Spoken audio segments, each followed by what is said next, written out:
Hi everyone, welcome back to my channel. I'm Snow. Thank you for dropping by today. I have a very exciting news I want to share with you. Hi Boo. Oh, my cat is looking for attention.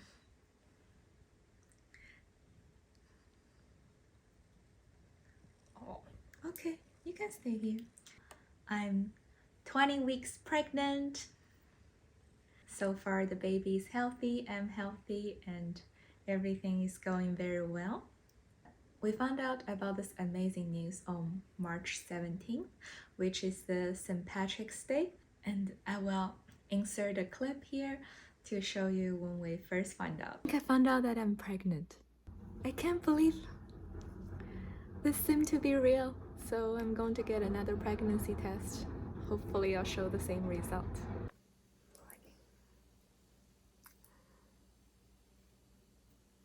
The truth is, at that point on March, that we have been trying to have a baby for almost 7 months.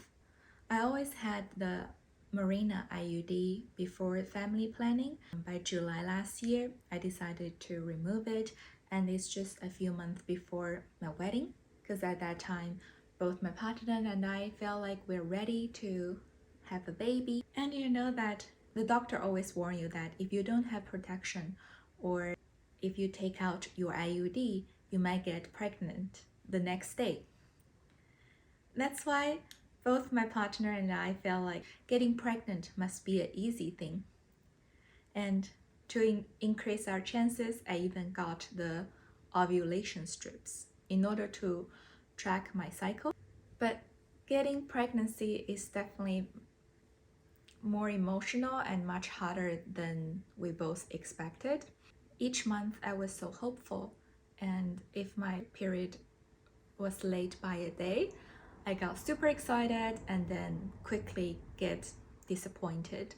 At the 6-month mark, I got super discouraged.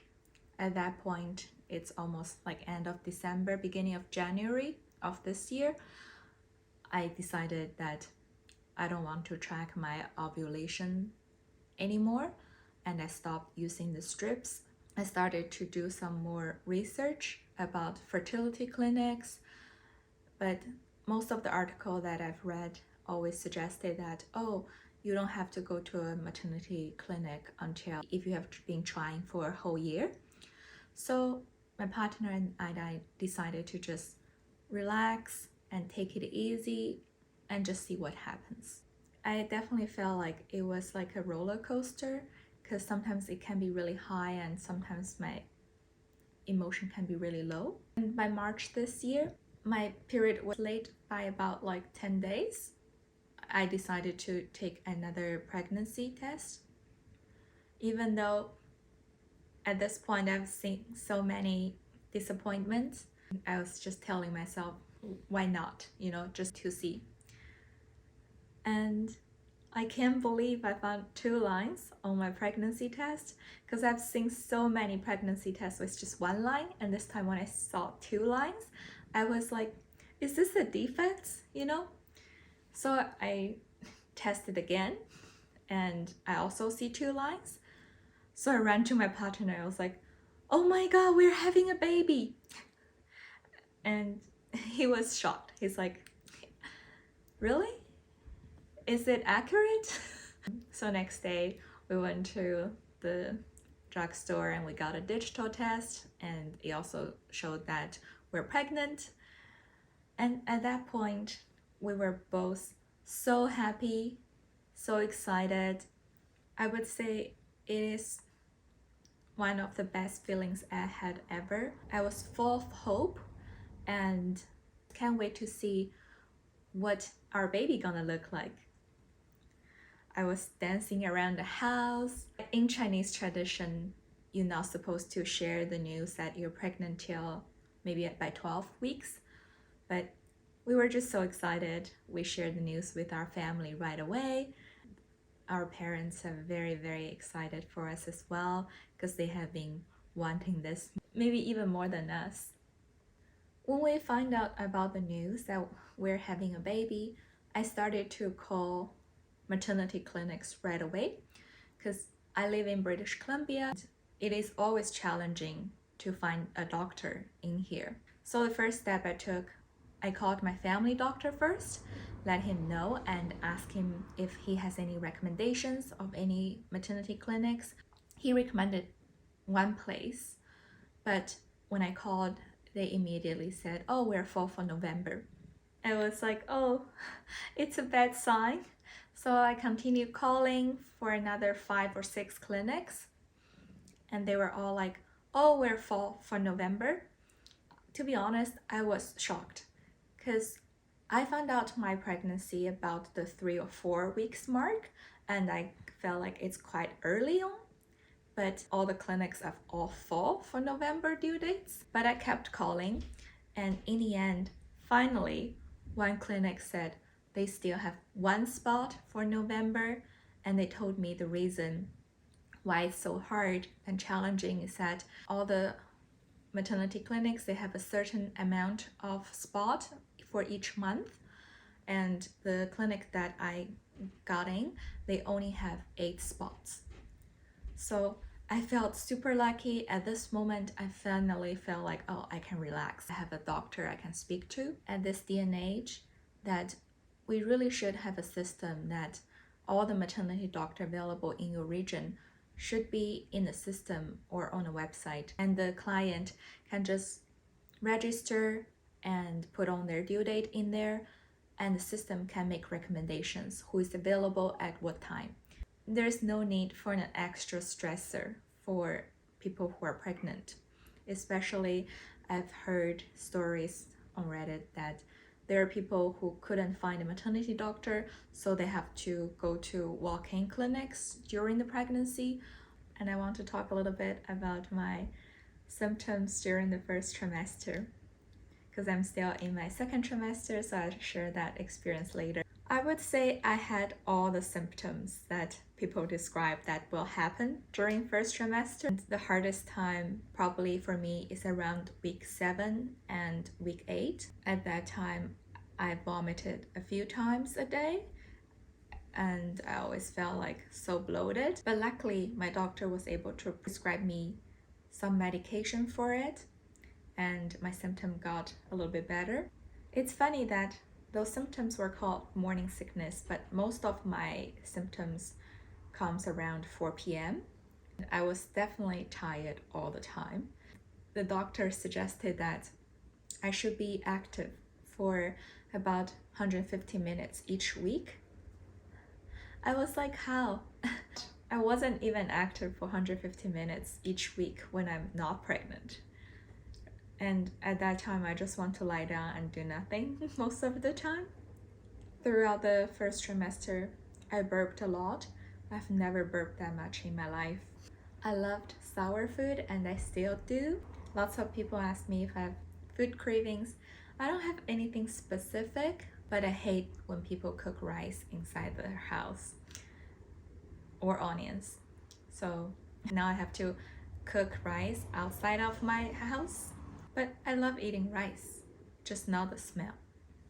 In terms of mental health, there are definitely moments I felt helpless, and I was hoping that I didn't need to go through this. So I started to listen to pregnancy meditation and pregnancy affirmation videos. I felt like those videos definitely helped to improve my spirit and my mood. Since my mom had a miscarriage during her first pregnancy, I was pretty scared most of the time, and I was trying to be extra cautious and avoided most of strong physical activities, except that I played squash once a week. Work definitely became so much harder during pregnancy. As I mentioned earlier, I felt tired all the time, and I also felt a little bit antisocial. But a big part of my job is talking to my staff. The good thing is that my coworkers are very understanding and they're supportive. I have so much respect for people who are pregnant and still need to go to do physical work. I can't even imagine how hard that would be. And the next thing I want to talk about is the genetic test. During the first trimester, we did a regular blood test with labs, and that's just prescribed by the maternity doctor. And then we also did a privately paid genetic test around week 10. The genetic test we end up with was provided by a company located in States. And at that time, my doctor gave me 3 options. And this is the most affordable one. It tests for Down syndrome, it tests for trisomy 18, and some other genetic defects. And we also opt in for knowing the baby's sex. We were both so curious. We received our test by the end of the 5th business day since we did the blood test. It was super fast and the baby was healthy, everything was great. And we also learned about our baby's sex, which is super special. Can you make a guess on the comment below? Are we having a boy or are we having a girl?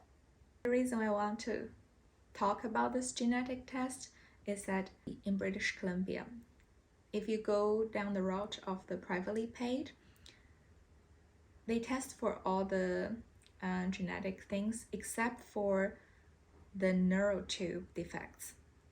That usually was tested around the 14th week and sometime later as well, and that's publicly paid. So if you opt for the privately paid, usually your doctor wouldn't order you the test for the neurotubes defects. My doctor told me that I shouldn't be worried if I've been taking the folic acid quite early on during my pregnancy, and I have been taking folic acid since July last year. So the doctor think it's not a concern. So I decided not to make a special request. Otherwise, you can tell your doctor you still want to test for it. So I would recommend that if you are doing family planning before you getting pregnant, you should be starting taking the prenatal vitamins. Make sure it has the right amount of the folic acid in it. Next section, I want to talk about the things that we bought during our first trimester. Since it was so early and we don't really have a space for a nursery or something, so we decided to not buy too much. And I think the only thing that I bought during first trimester is actually my pregnancy journal. This journal I found on Etsy. The seller is based in UK. The journal itself is only $50, but shipping was $30. In the end, it was so worth it. In this journal, there are many different sections, and there's introduction about the parents, the family, and you can write about each week. There's a section for photos and writing down your feelings and stuff. And then at the end has you can show the ultrasound scans. I really enjoyed writing about each week and how I felt. It definitely made our connection with the baby stronger. And it's just fun to tell the baby, oh, what happened this week and what's exciting. I really hope when the baby grow up, they will read about it, read about all the feelings that we had during pregnancy. And I'll show you my belly. This is my bump. Ding. Since I got pregnant, I felt like I'm obsessed with looking at my bump every day and taking photos of it and see it grow. It's very special. Thank you for watching the video today. And if you have any question about first trimester, second trimester, or if you want to share your experience down in the comment below, that'd be awesome. And if you like this video, please give it a thumbs up.